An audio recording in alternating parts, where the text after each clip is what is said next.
நபியே, இவ்வாறு நபிமார்களை அனுப்புவது எவ்வூராரையும் அவர்கள் பாராமுகமானவர்களாக இருக்கும் சமயத்தில் அவர்களுக்கு எச்சரிக்கை செய்யாமல் அநியாயமாக அவர்களை அழிப்பவனாக உமது இரட்சகன் இருக்கவில்லை என்பதால்தான்.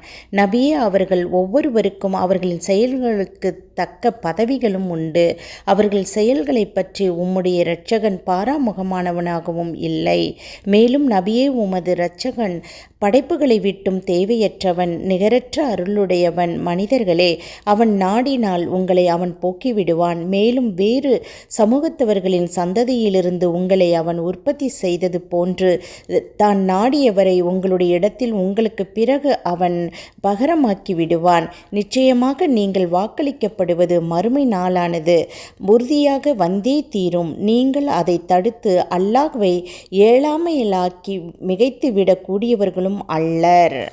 நபியே, அவர்களிடம் நீர் கூறுவீராக, என்னுடைய சமூகத்தாரே, நீங்கள் உங்கள் வழிவகையின்படி உங்கள் காரியங்களை செய்து கொண்டே இருங்கள். நிச்சயமாக நானும் என் வழிவகையின்படி என் காரியங்களை செய்து கொண்டிருப்பேன். இம்மையின் முடிவு எவருக்கு சாதகமாய் இருக்கின்றது என்பதை நீங்கள் அறிந்து கொள்வீர்கள். நிச்சயமாக அநியாயக்காரர்கள் வெற்றி பெற மாட்டார்கள்.